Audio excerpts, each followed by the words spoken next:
So how does one go about stealing the most famous painting in the world from the world's largest museum? Well, you're going to find out in today's episode.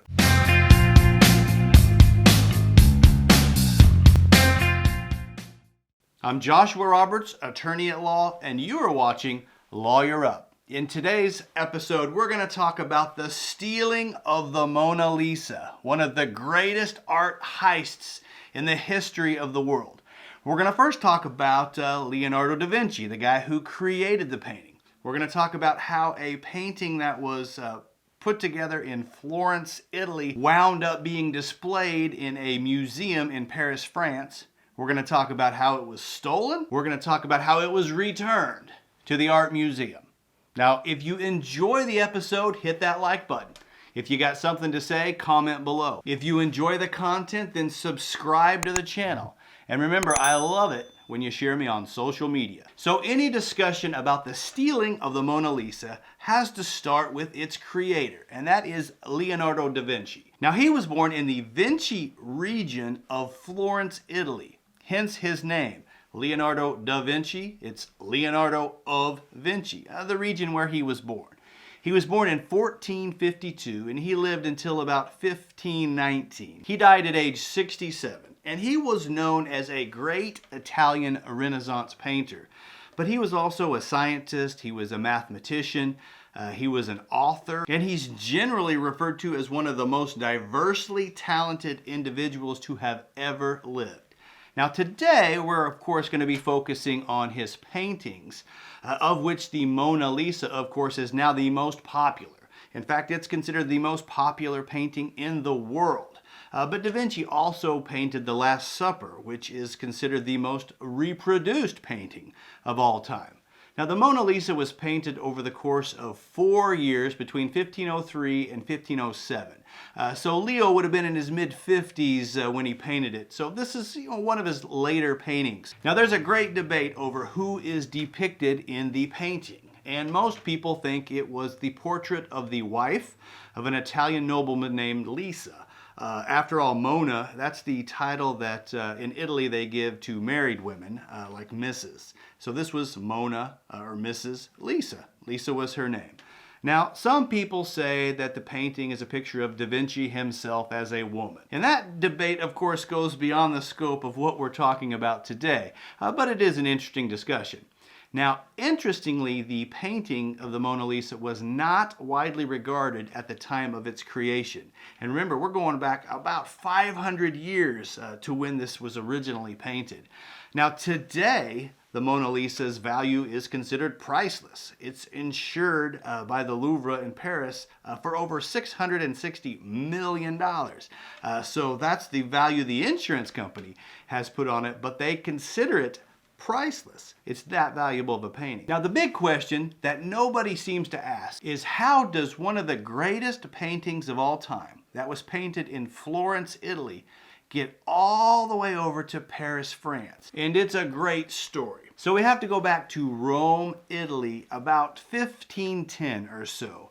The Pope had commissioned several artists for some great big jobs there in Rome. And this included Raphael, this included Michelangelo, and I'm not talking about the Teenage Mutant Ninja Turtles, right? I'm talking about the Italian Renaissance painters.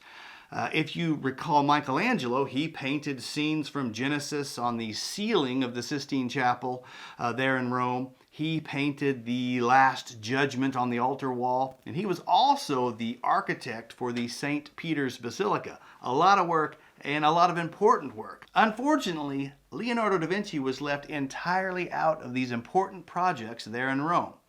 And it broke his heart. He wrote about it.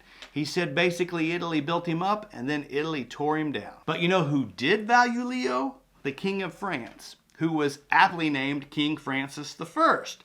He invited Da Vinci to come to Paris where you're appreciated. So Da Vinci did. He loaded up his donkey. He packed his paintings in a bag, including the Mona Lisa, and he made the trek across the Alps from Florence, Italy to Paris, France. And it's there in Paris where Da Vinci lived out his final days as an advisor to the king. It was during this time that King Francis purchased the Mona Lisa, and ultimately it became displayed in the Louvre, which is the big art museum there in Paris, France, starting in about 1800. So now we get to the big question. How was it stolen? So we have to fast forward from 1800 to about 1911. So the Louvre had hired several individuals to put various pieces of artwork in frames and under glass.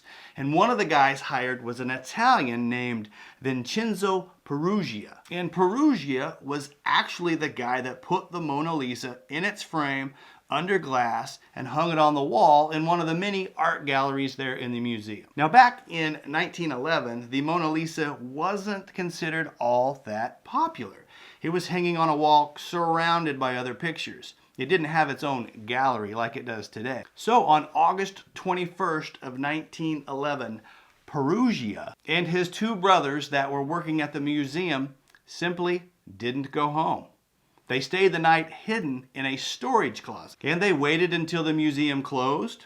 They hopped out. They broke the Mona Lisa out of its case, hid it, and simply waltzed out of the museum. Back in 1911, they didn't have all of the fancy motion detectors and security systems that we have today.